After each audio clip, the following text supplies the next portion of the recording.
Moses was black. Let's talk about that. Not as a slogan, not as a debate on social media, as history. Real, dusty, thousands of years old history that got buried under centuries of European paintings and Hollywood casting choices. Here's where we start. Not in the church, not in the Sunday school class, in the sand, in the river valleys, in the blood of a man named Abraham, and in a land called Kemet, which the Greeks later renamed Egypt. Stay with me here, because this story moves fast, and if you blink, you'll miss the connections that link one African family to an entire chapter of human civilization. Thousands of years ago, in the region we now call the Middle East, a man named Abraham was born. People today picture him as fair-skinned, wrapped in white robes, looking like a figure from a European oil painting. But that image was created centuries after his life by artists who had never set foot anywhere near Mesopotamia or Canaan. The truth is simpler and harder to swallow for some people. The populations of the ancient Middle East, the river valleys of Mesopotamia, the Levant, the Arabian Peninsula, were dark-skinned peoples.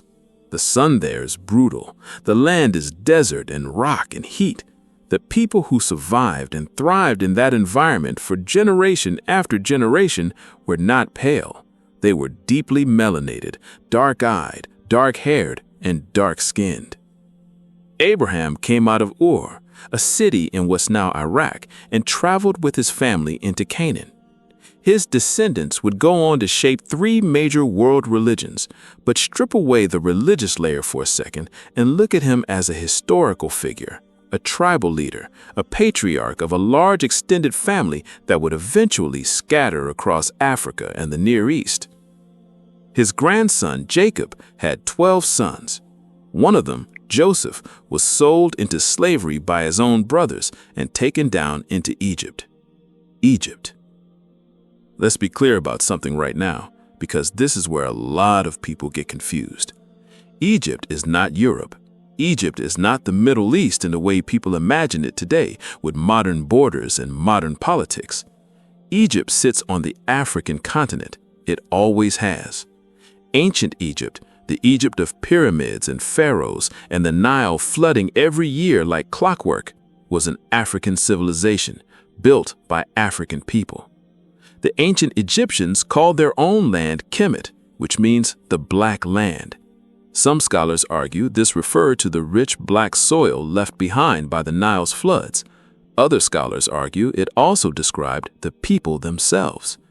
Either way, walk into any museum with genuine ancient Egyptian artifacts. Look at the tomb paintings, the statues, the depictions of pharaohs and workers and priests, and you will see dark skin staring back at you. Not the sanitized, lightened versions Hollywood gave us in the movies, the real thing. So when Joseph, the son of Jacob, grandson of Isaac, great-grandson of Abraham, arrived in Egypt as a slave, he didn't arrive in some foreign, pale-skinned land. He arrived among people who looked like him, who lived under the same African sun, whose ancestors had been shaped by the same climate and geography.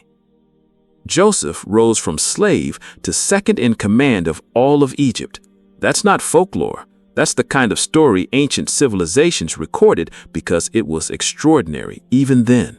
A foreigner, a Hebrew, climbing to the right hand of Pharaoh himself. Because of Joseph's rise, his entire family, all of Jacob's descendants, moved down into Egypt to escape a famine. What started as 70 people became a massive population.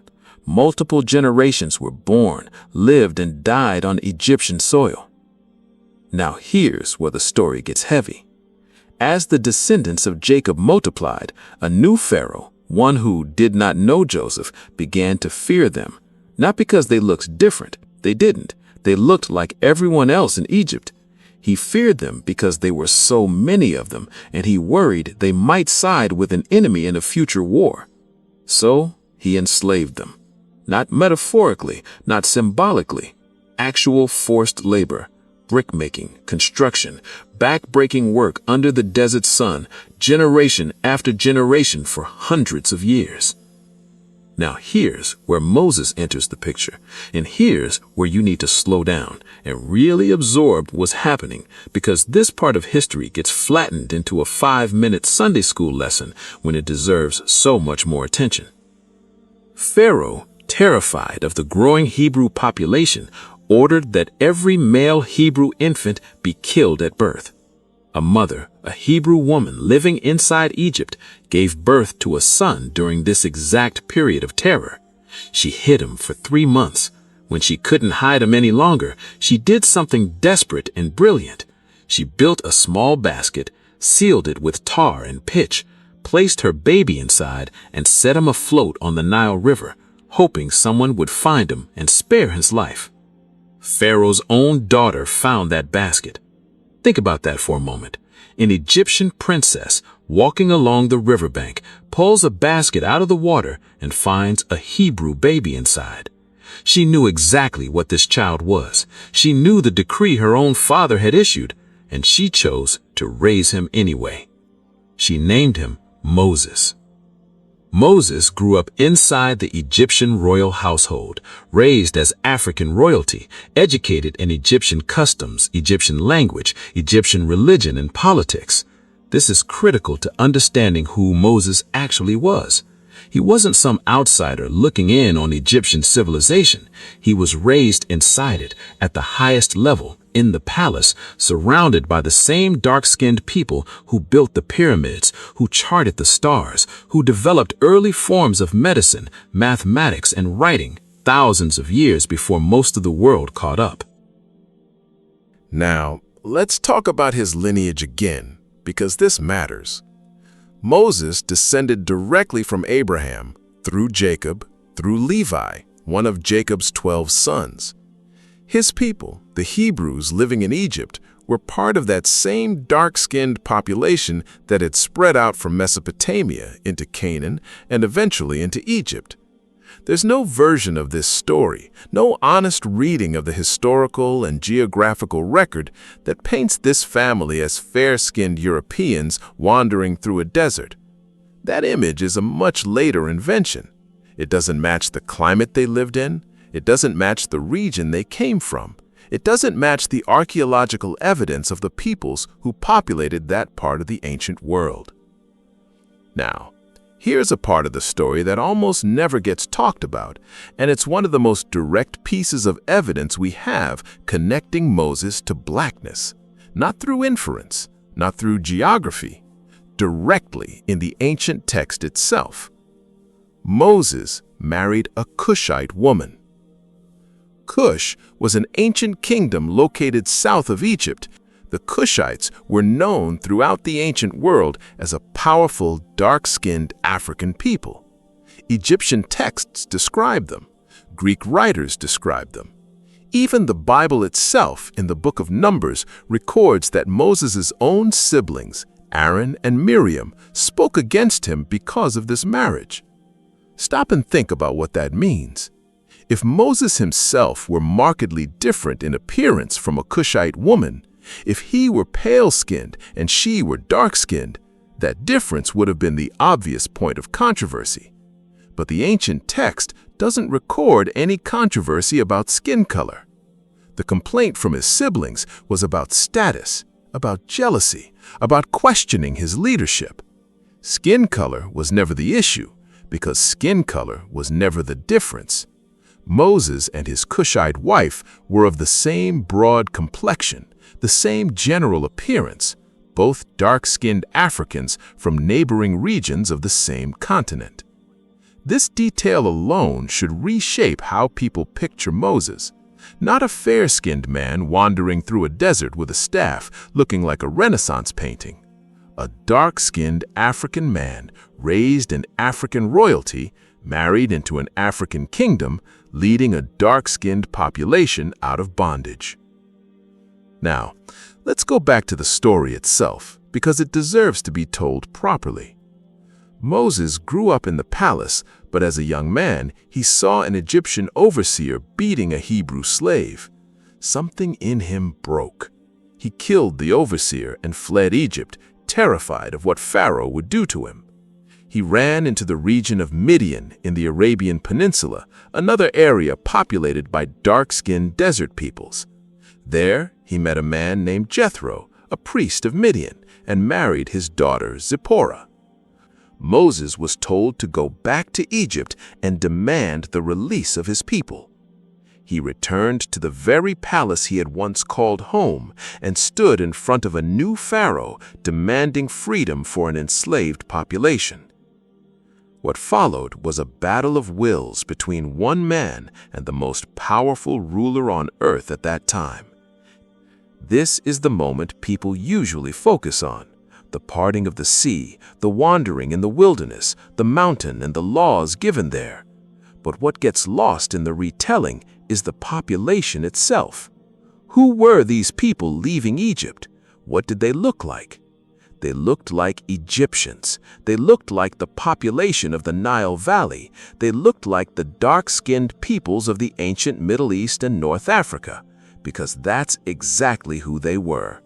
An entire nation of Africans walking out of African bondage, led by a man raised in an African palace, married to a Cushite African woman, descended from patriarchs who came out of the dark-skinned civilizations of ancient Mesopotamia.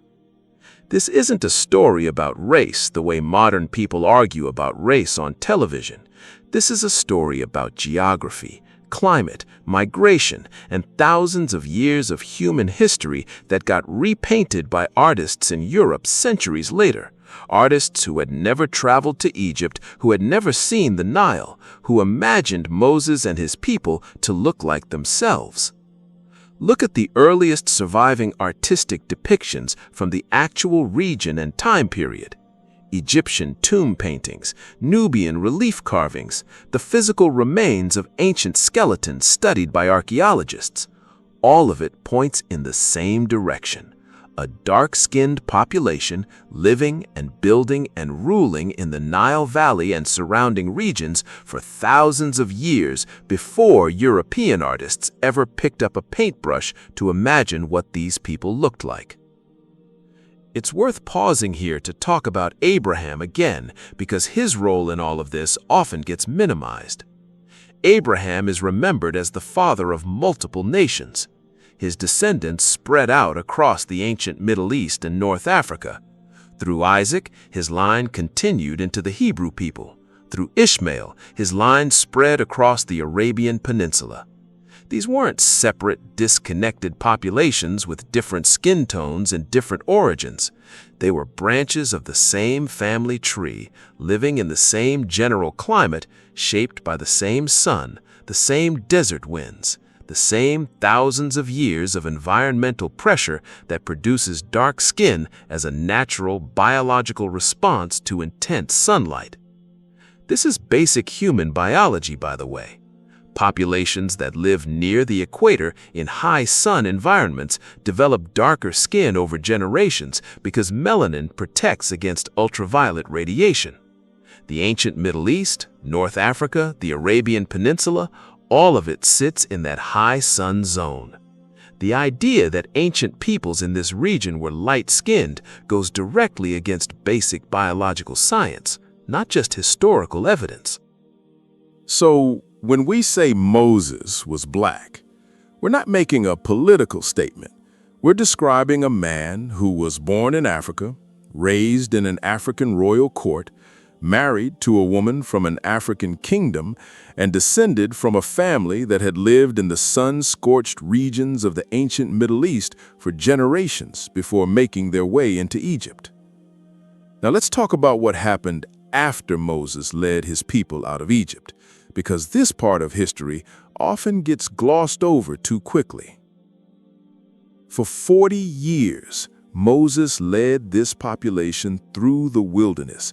Not a quick trip, not a short journey.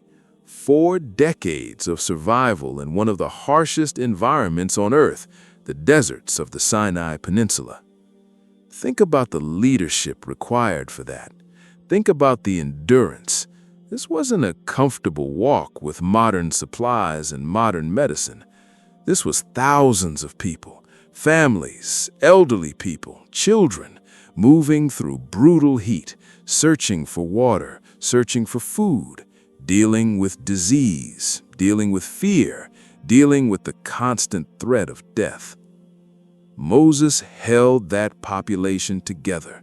He established laws, he organized tribes, he created a system of governance that would influence legal codes for thousands of years afterward. Whatever you believe about the more supernatural elements of this story, the historical impact of what Moses built during those 40 years cannot be denied. Entire legal systems, entire moral frameworks trace their roots back to what was established during that period. And all of it happened under the leadership of a dark-skinned African man, descended from a lineage of dark-skinned Middle Eastern patriarchs who had been raised inside one of the greatest African civilizations the ancient world had ever produced. This is the part of ancient history that got erased, painted over, and rewritten by people centuries later who had their own reasons for wanting these figures to look different than they actually did. It's worth remembering that Egypt itself, for thousands of years, was ruled by dynasties of pharaohs whose depictions in surviving art show clearly African features. The pyramids weren't built by pale-skinned foreigners directing labor from a distance. They were built by African hands, under African rulers, using African engineering knowledge that took centuries to develop and refine. Moses stepped out of that world. He wasn't separate from it. He was a product of it, shaped by it, educated by it, and eventually opposed to the specific injustice of slavery within it, even though the broader civilization itself had shaped who he became. This is what makes his story so layered and so human. He wasn't a foreign outsider swooping in to save people who looked nothing like him. He was raised inside the very system he eventually stood against, and he used everything that system taught him, its politics, its language, its understanding of power, to dismantle the specific injustice being done to his own bloodline. But notice again, the ancient record never frames this as a conflict over differing skin color. That detail simply wasn't the issue because there was no meaningful difference in appearance to argue about. This entire story, when you strip away the centuries of European reinterpretation, is fundamentally an African story. African patriarchs, African kingdoms, African deserts, African rivers, African royal courts, African marriages, an African man leading an African population out of bondage through African and Arabian deserts toward a new homeland. Somewhere along the way, this story got repackaged. Paintings from medieval and Renaissance Europe show Moses as a fair-skinned, sometimes even blonde-haired figure standing on a mountain holding stone tablets surrounded by equally fair-skinned followers. These images have shaped how millions of people around the world picture this story, despite having absolutely no basis in the actual geography, climate, or historical record of the region and time period being depicted. It's not that anyone necessarily set out with malicious intent centuries ago when creating this art. Artists paint what they know, what they've seen, the faces around them in their own villages and cities. A painter in medieval Italy or Renaissance France had likely never traveled to Egypt, had never seen the Nile Valley, had no reference for what people from that region and time period actually looked like. So they painted Moses to look like the people around them. But over centuries, those paintings became the default image. They got reproduced in illustrated Bibles, in stained glass windows, in films and television shows, until an entirely fictional version of Moses' appearance became the accepted default in the minds of millions of people, completely disconnected from the actual historical and geographical reality of who he was and where he came from. This matters because history matters. Getting these details right isn't about scoring points in a modern argument. It's about honoring the actual people who lived these events thousands of years ago, giving them their real identity back instead of the borrowed, inaccurate image that got layered on top of them by later generations who never even set foot in the lands where these events took place. Moses was African. His family was African, tracing back through generations of dark-skinned Middle Eastern patriarchs. He was raised in an African royal court. He married into an African kingdom. He led an African population through African and Arabian deserts. Every piece of this story, when you follow the actual geography and the actual historical record, points in the same direction. This is ancient African history, not a footnote to someone else's story, not a side character in someone else's civilization. The main story, the central figure, was African, dark-skinned, shaped by the same sun and same land that produced some of the greatest early civilizations the world has ever known. Thousands of years later, we're still uncovering pieces of this puzzle, still finding tomb paintings, still studying skeletal remains, still translating ancient texts that confirm again and again what the geography and biology already told us. The people of the ancient Nile Valley, the people of the ancient Middle East, the people who built pyramids and led populations out of bondage and established laws that still influence the world today, were dark-skinned African and Middle Eastern peoples, not the pale figures painted onto church ceilings centuries after the fact. This story deserves to be told accurately. It deserves to be told with the weight and respect that thousands of years of history demand. Moses wasn't a myth wearing a costume from medieval Europe. He was a real historical figure shaped by a real African civilization, connected to a real African and Middle Eastern lineage, married to a real African queen, leading a real population through real deserts thousands of years ago. That's the story. Not a modern argument dressed up as history, actual history finally being told the way it actually happened. If this kind of story matters to you, if you want more of the real, forgotten history of ancient Africa and the ancient world told straight without the centuries of repainting and rewriting, subscribe to this channel. There's so much more of this history waiting to be uncovered, and it deserves to be heard.